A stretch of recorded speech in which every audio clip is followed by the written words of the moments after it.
Hi everyone! So mag-harvest na tayo ng ating patatas. Magwi-winter na kasi dito sa Alaska. Nag-snow na yung mga bundok. Madami ng snow sa tuktok. So kailangan na natin mag-harvest ng ating mga pananim. Although maliliit pa lang itong mga patatas na to. Nasa more than 3 months na itong mga nakatil. Oh! Oh!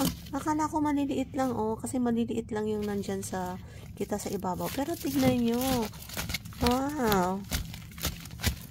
Ayan, oh, ang lalaki pala ng mga, bunga na nila sa ilalim, guys. Look at this. Ang ating patatas. Lagay natin. Nakala ko talaga maliliit lang sila, oh. Oo, ito pa.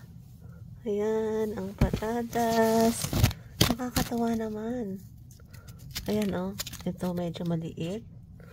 Pero, ayan ang masarap, oh. Pag may itinanim talaga, meron tayong aanihin. Oh, diba? Tignan natin. Ayan pa. Oh my. Wala akong pang, kain natin. Kain pa natin ang mga bunga ng ating patatas. There. Oh, ang laki. Ang dami rin palang ang dami rin palang bunga ng patatas natin. Guys. Ang taba ng lupa, oh. Diba? So, nakailan ba tayo? Marami rin tayong diba?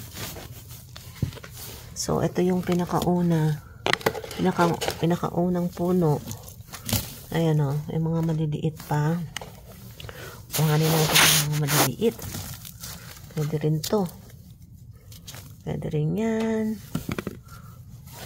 Yan. Ito. Bunutin ko to. Bunutin natin to. Ang lamig. Ayan, ang dami maliliit, guys. Oh. Maliliit na bunga. Mga maliliit, kunin natin yan. Pwede yung i-mash potato. Oh. Oh, ayan, oh. Ayan. Oh, diba?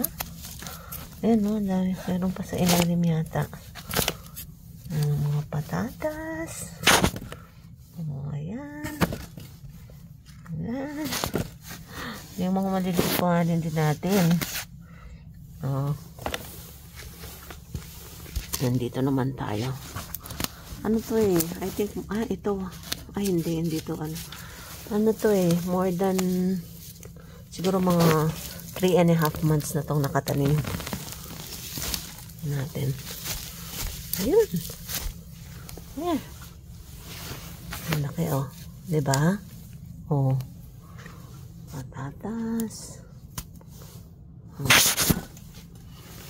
Kunin natin itong mga maliliit, oh. Lalaki pa dapat to eh, kung hindi pa natin na-harvestin. Kaso, kailangan na nating harvestin dahil mabubulok lang. Oh, kaya harvestin na natin. At least magagamit na natin itong mga patatas na to. Diba? Oh. So, ito yung mga ito yung mga patatas na hindi na nagamit sa kusina. Tapos, na siya, nagka-ugat-ugat. So, ayan, tinanim natin. Ngayon, mag-harvest na tayo. Harvest na tayo ng ating patatas. O, diba? Yan ang mga na-harvest nating patatas. O. Mga patatas. O. Natin to para sa susunod magamit natin to ulit.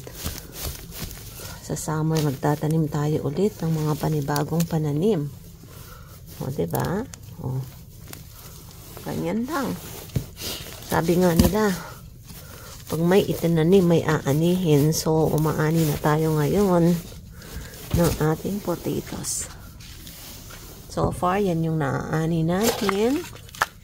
Madami-dami na rin yan, meron pa tayo dito. Ito mga late na tanim to eh. Tingnan natin kung Madami tayong makukuha bunga. Oh, di ba? There. Ito yung tinanim natin eh. Tawag na yan. Ito na yung mga harvest natin.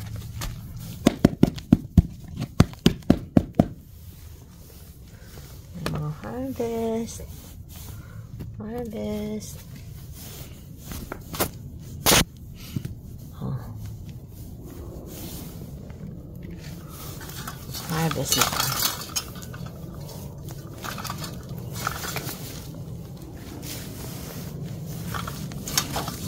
Diba? May nakikita akong bunga dyan. Ayan, bunga. Oh, diba? Oh, ang laki. Ang laki ng bunga ng patatas natin. Guys. Oh, diba? Nakakatuwa. Ayan. There. Oh. Laki. Dami na nating na-harvest.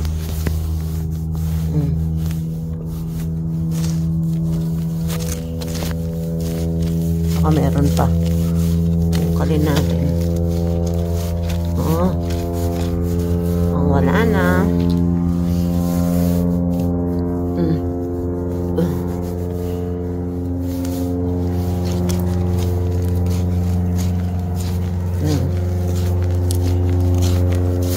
Hugasan na lang yan. O, diba? O, ang dami rin. Kita nyo naman yan, o. O, ang lalaki. So, ayan ang aking last update sa ating potato planting dito sa backyard. Hugasan ko to. Tapos, pag nahugasan ko, ipakita ko sa inyo. Okay, that's for now. Thank you, everyone. So, tulad ng sinasabi parati, pag may tinanim, may aanihin. Bye! Ayan na, ang ating patatas, nahugasan ko na, oh. Madami-dami rin yan. Siguro nasa mga 2.5 to 3 kilos din in total. Ayan, may mga malalaki talaga, may mga katamtaman ng laki, may mga maliliit. So, ayan. So, ito na yung aking final update sa ating potato planting. Ulitin ko, tulad ng sinasabi ng iba, pag masipag tayong magtanim, madami tayong or may aanihin tayo.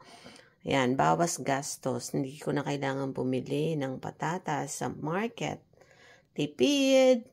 At alam ko na fresh pa, organic itong aking mga tinanim na patatas. Thank you everyone for tuning in. Bye. Have a great day ahead. Bye.